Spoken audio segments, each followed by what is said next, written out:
Welcome to the deep dive. Today, we're setting our sights on a real legend, the Bermuda Triangle. Oh, yeah. The classic. Exactly. So, for you listening, we've gathered our sources, and our mission is really to navigate through the myths and the reality surrounding this infamous area, that patch of ocean between Florida, Puerto Rico, and Bermuda. Right.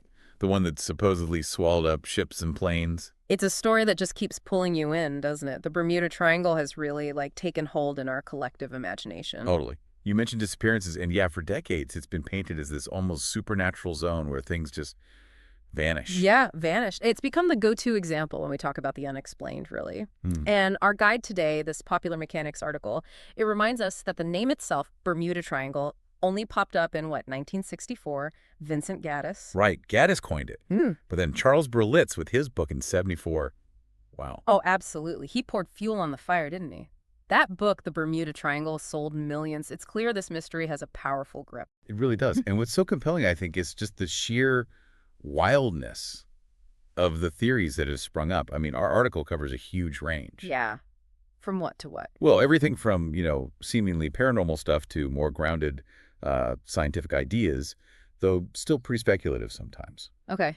So, for you listening, the central question we want to try and unravel today, sticking firmly to this source material, is are the mysteries, these disappearances in the Bermuda Triangle, based on actual, statistically weird events, or is it more a case of really good storytelling? That's the core of it. Is there really more happening there than anywhere else? Precisely. The article lays out this fascinating list of explanations, these sort of conspiracy theories that have bubbled up over the years. We're going to explore some of the big ones. Yeah. But I think for you, the most important place to start is with something fundamental the article brings up right away, a kind of reality check from the official side. Yeah, that makes sense. Before we get lost in, Atlantis or UFOs, Yeah. it's vital to see what the actual authorities, the people who monitor this stuff, actually say. Right. Well, according to the article, the U.S. Coast Guard and NOAA are super clear on this. Oh, yeah. What do they say? They state, pretty bluntly, that there is simply no evidence. None.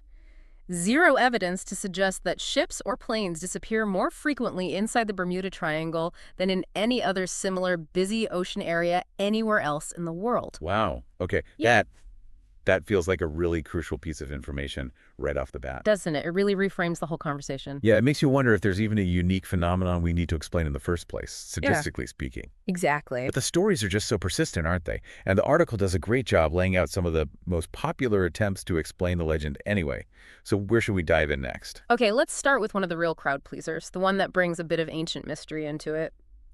The idea that the lost city of Atlantis is somehow involved. Ah, yes, Atlantis. Apparently, Charles Berlitz himself, the guy who really blew up the Bermuda Triangle mystery, he was a believer in this connection. Really? Yeah. The theory goes that remnants of Atlantean technology, maybe some kind of powerful energy crystals, are still active down there, deep beneath the waves. And these are causing malfunctions in ships and planes passing overhead. Huh.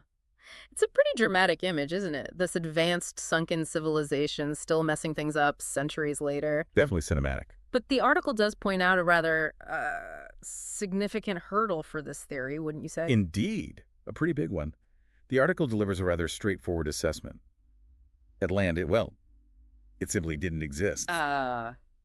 And if the main premise, the existence of Atlantis and its super tech is, unfounded, then the whole explanation, no matter how cool it sounds, kind of falls apart. Okay, so maybe not ancient underwater super science then. What about something a bit more rooted in actual nature? The article brings up rogue waves. Right. Rogue waves. They are definitely a real thing and seriously scary.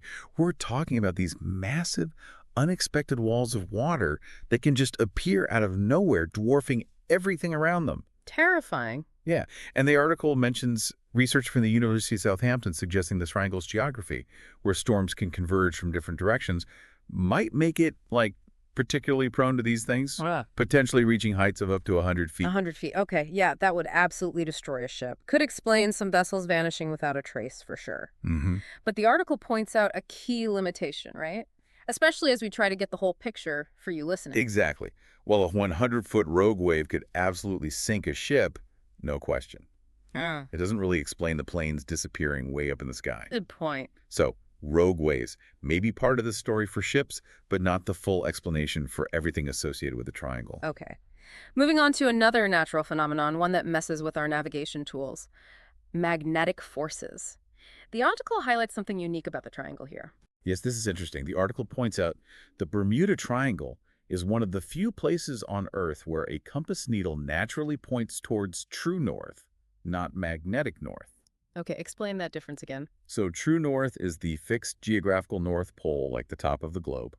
Magnetic north is where your compass needle actually points, and that spot wanders around a bit over time.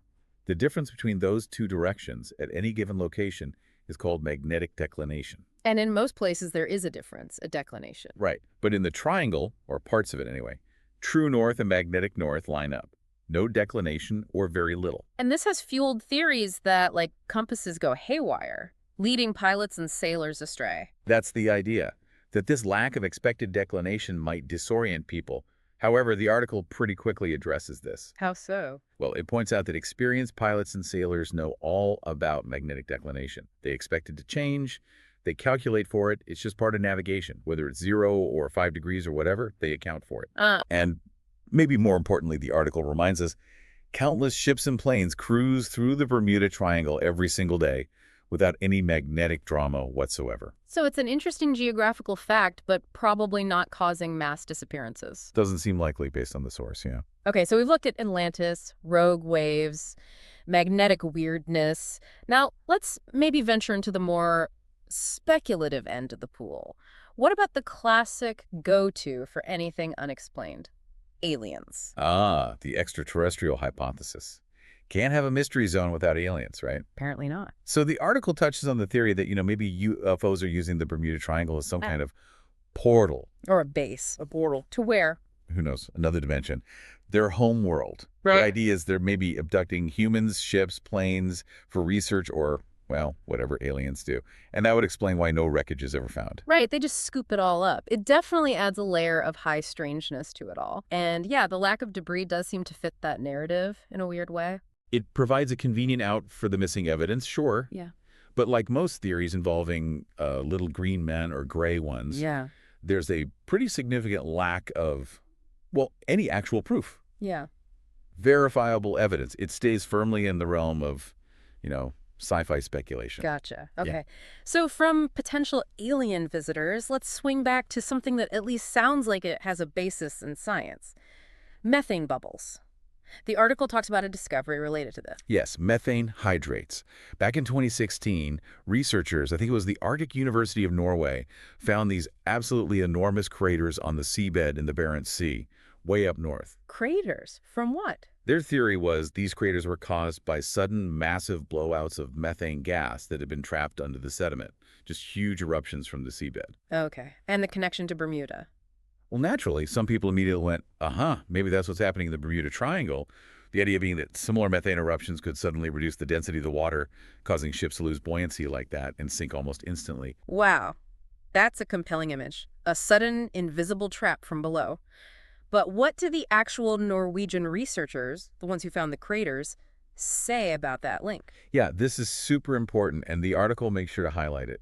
The Norwegian researchers explicitly stated they were not making any connection between their findings way up in the Arctic and the Bermuda Triangle mysteries. Oh, really? Yeah, they put out a clear statement basically saying, hold on, our research is about the Barents Sea. This has nothing to do with Bermuda. So the scientists themselves shot down that connection. Pretty much deflated that theory, you could say. So while methane releases are real, linking them to the triangle seems to be just speculation, not backed by the scientists doing the work. Interesting. Okay, now the article also mentions a pretty wild personal story involving a wormhole. Ah, yes. This is the account from a pilot named Bruce Gernon. It's quite a tale. He claims that while flying over the Bermuda Triangle, he got enveloped by this really bizarre, swirling, tunnel-like fog. Oh. And somehow, within this fog, he experienced something extraordinary. He claims he instantaneously jumped forward about 100 miles. Like one moment he was here, the next 100 miles away. This led to suggestions of maybe a wormhole or time travel or some kind of teleportation. No. 100 miles in an instant. Yeah. That's remarkable. The article says he wrote a book about it. He did, detailing the whole experience. It's certainly a captivating personal story. But what's the assessment? How do we weigh that kind of claim? Well, the thing is, while personal accounts can be really fascinating and feel very real to the person involved, in scientific terms, they're generally considered anecdotal evidence. Meaning? Meaning is one person's experience without independent proof or a way to repeat it. While Mr. Gurnon's flight might have been truly bizarre to him, it lacks that external corroboration and, it doesn't really fit with our current understanding of physics regarding wormholes just popping up in the atmosphere. So it adds to the mystique, but isn't really a solid explanation. Exactly. It's part of the legend but remains an individual account rather than something scientifically verified. Okay. Finally, the article points to one more weather phenomenon. Something more down to earth, maybe, but still pretty dramatic. Water spouts. Right, water spouts. These are basically tornadoes that form over water. As the article explains, they're spinning columns of air and water mist that can develop when conditions are right over warm ocean surfaces. And they can be dangerous. Oh yeah, they can be surprisingly powerful. The article mentions potential wind speeds up to like 125 miles per hour, and the Atlantic off Florida, which is part of the triangle, is known to be a pretty active area for them. You can definitely see how one of those could wreck a smaller boat or maybe even cause trouble for a low-flying plane. Seems like a plausible cause for some incidents. It does. And the article points out that this kind of explanation, bad weather, fits right in with the general view of the U.S. Coast Guard and NOAA. Ah, bringing it back to them. Yeah, they tend to suggest that severe weather events, like waterspouts or sudden violent thunderstorms, combined with the basic challenges of sea navigation and maybe sometimes human error or inexperience, are the most likely culprits behind many of the reported incidents, not just in the Triangle, but anywhere at sea. Which brings us right back to that official position we started with. The article concludes by essentially circling back to what the Coast Guard and NOAA perspective is. Exactly. They really emphasize that the ocean itself is inherently dangerous. Weather is unpredictable. Navigation has complexities. These are global realities. Mm. And crucially, as they stated right up front, there's just no solid evidence that mysterious disappearances happen more often in the Bermuda Triangle than in any other busy comparable stretch of ocean. So for you listening, as we sort of journeyed through all these theories, some really out there like Atlantis and aliens, others more grounded like rogue waves and waterspouts and even magnetic quirks and methane, what's the overall picture that emerges from digging into this source material? Well, the article really paints a picture where, yeah, the legends of the Bermuda Triangle are undeniably gripping, really fascinating stories. But the official evidence-based view points towards much more ordinary explanations. Mundane, almost. Maybe mundane isn't the right word when you're talking 100-foot waves or water spouts. But certainly natural explanations, things like severe weather, the inherent risks of being on the open ocean, especially maybe for less experienced sailors or pilots, those factors likely account for most of the incidents. So the key takeaway seems to be that the Bermuda Triangle probably isn't uniquely dangerous or mysterious, at least not when you look at the actual data compared to other busy parts of the ocean. That's what the source suggests, yes. It feels like while we humans are often drawn to the extraordinary, the really wild explanations, the reality behind the Bermuda Triangle, according to our deep dive into this article, is perhaps less sensational, but still, a powerful reminder of nature's forces and just how important good navigation is. Precisely. And I think the enduring appeal, the way the Bermuda Triangle still captures our imagination, even without solid proof of unique danger, really makes you think, doesn't it? How so? Well, it prompts us to consider something maybe a bit deeper. Why do certain places, certain stories, get such a strong grip on us? What is it about these seemingly unexplainable mysteries that fascinates us so much? What does our continued interest in the Triangle, despite the lack of concrete weirdness, tell us about our own desire to find extraordinary answers, maybe even in a world that often feels pretty ordinary? That's definitely something interesting to ponder. Why do we love these mysteries so much? Something for you all to think about.